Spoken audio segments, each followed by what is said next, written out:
In the last video, part 5, I added a single clock pulse circuit. The idea being I can single step through the 8086 operation to check the circuit is operating as expected.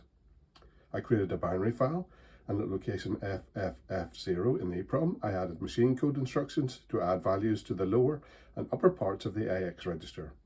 Therefore, on reset, the 8086 should read these instructions from the EPROM and prove the circuit is working.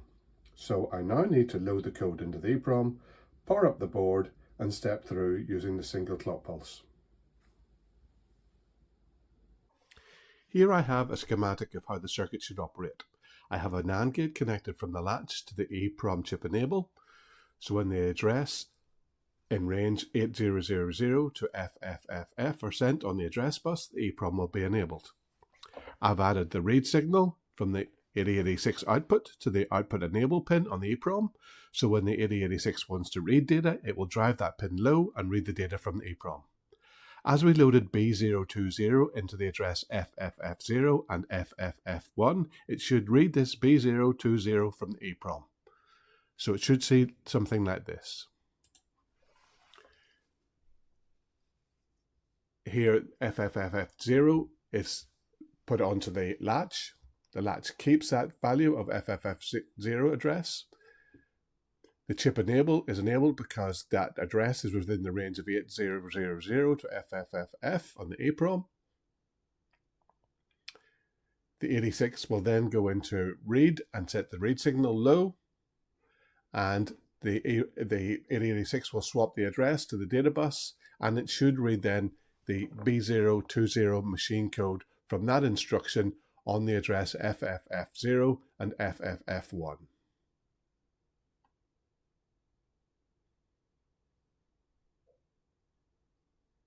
Once the processor has read that data instruction, it should move on to the next location and set that address of FFFF2 onto the latch. So it now moves to the address pins. FFF2 is then placed on the latch where it holds that value. The EPROM is then enabled because the address is in the range 8000 to FFFF, and the 8086 will then move into its read operation where it will switch the pins from address to data. The read signal will become enabled and it will read the next instruction at address FFF2, which should be the B460, which is the machine code which we put into the EPROM at that address, FFF2 and FFF3.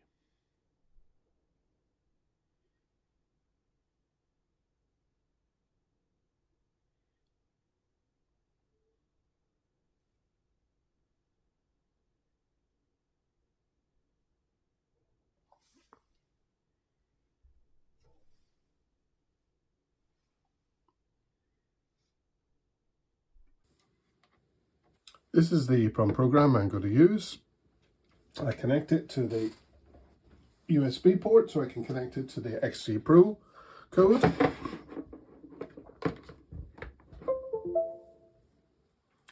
I then remove my EPROM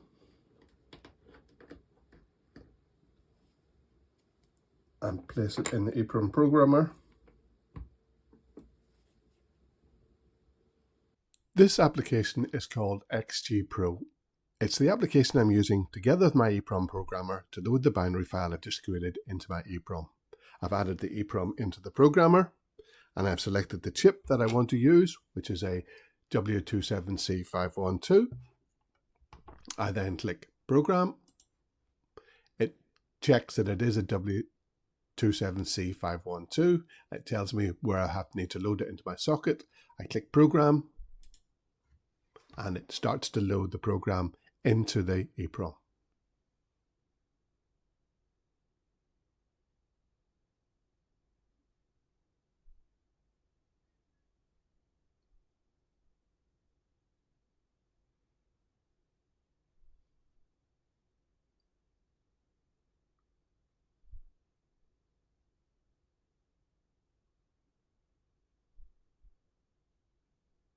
It does a check to make sure it's correct and then saying it succeeded. I then click back and I can then remove the EPROM from the programmer. Now that it's programmed, I can remove the EPROM from the programmer and place it onto the breadboard.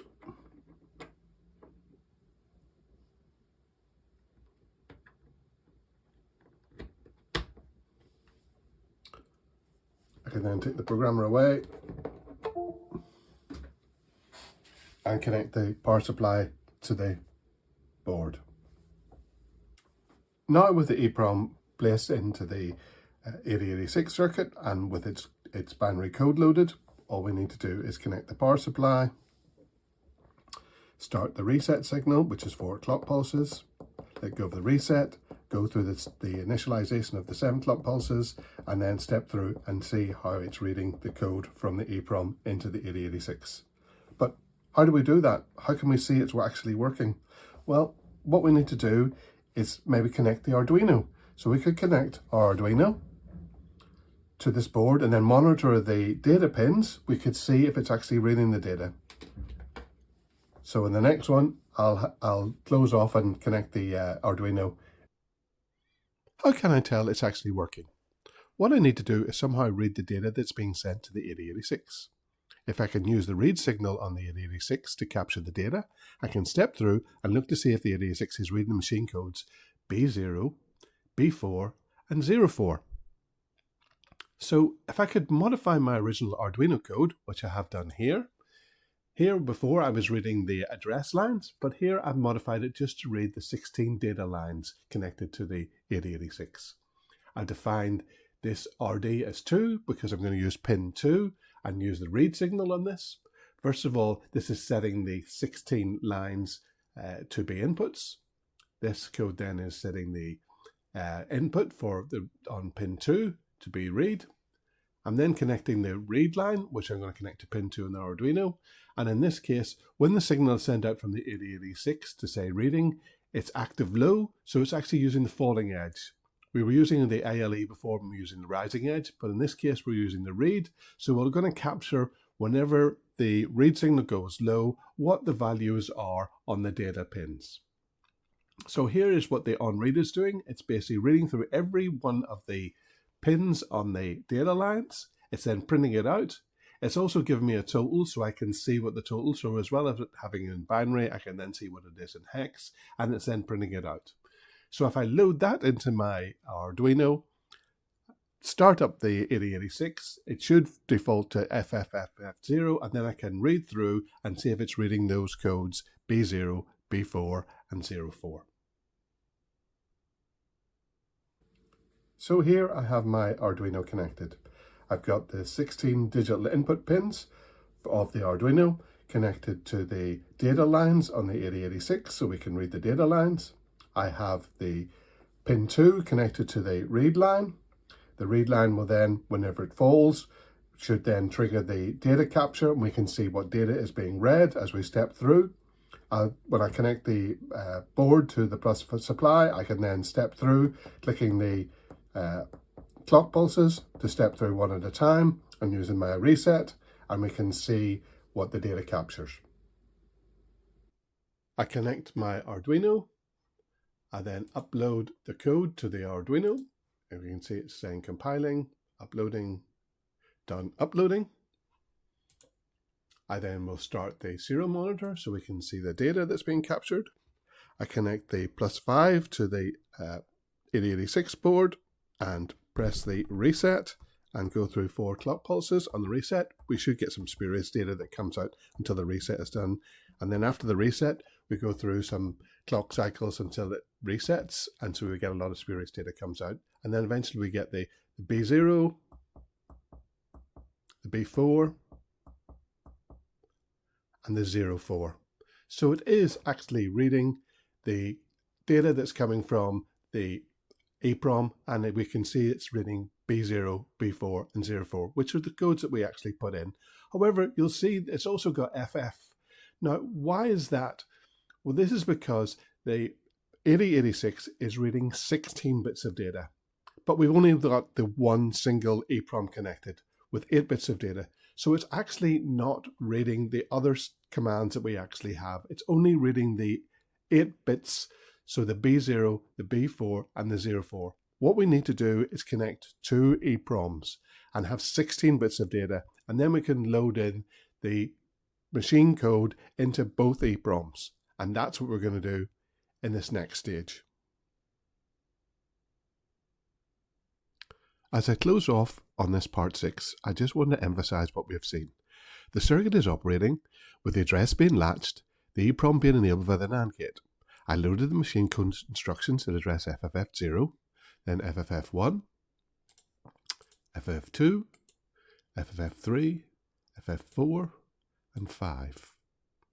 The read signal is working, and the 16 data lines we viewed on the Arduino serial monitor is seeing the data from the EPROM being read by the 8086, except it's only seeing 8 bits. The 8086 is a 16-bit address bus, but is only seeing 8 bits. So we see the B0 instruction, not the 20 value. So the circuit is operating, but as we saw at the start of the series, the instruction pointer moves after reset to FFFFF0, then FFFF2, then FFF4. It doesn't move 1, 2, 3, 4. So it's moving 2 bytes or 16 bits at a time. And after all, it's a 16-bit processor. Of course, we only have data lines D0 to D7 connected to the EPROM, but it can't in this configuration read locations FFF0 then FFF1. The instruction pointer doesn't move in 1s but 2s. In fact, if we go back to the 8086 datasheet, it does actually tell us this. Here, looking closely, the datasheet is saying that it requires 2 EPROMs. One with the even addresses, such as FFF0, FFF2, FFF4, and the other that has the odd addresses, FFF1, FFF3, FFF5. The 8086 uses this BHE, or bus high enable output signal, on pin 34 of the 8086 to indicate data on pins D8 to D15. And if we look again at address A0, this is used to indicate read of data on pins D0 to D7. So we have to add a second EPROM, one that will have the even addresses and the other that will have the odd addresses. This is referred to as memory banking, where the 8086 reads high and low bank memory. However, the bigger implication is that we need to use address line 0 to indicate the read of the D0 to D7 data lines. This means where we connected the 16 address lines A0 to A15 to our EPROM 16 address lines, we can't connect the A0 address line, but we have to use A1 to A16, not A0 to A15. So all those address lines we connected to the EPROM have to be redone, where address A1 will go to A0 on the EPROM, A2 address will then go to EPROM A1, right through to A16 address line to A15 on the EPROM. So there's a lot of rework to rewire this and to add the additional logic to select the EPROMs using the A0 and BHE signals. Plus there's implications on addressing, as we aren't using A0 line, so we will in the next video look at what happens when we add another EPROM, rewire the circuit for the change addresses, and look at what happens when we leave off the A0 address line.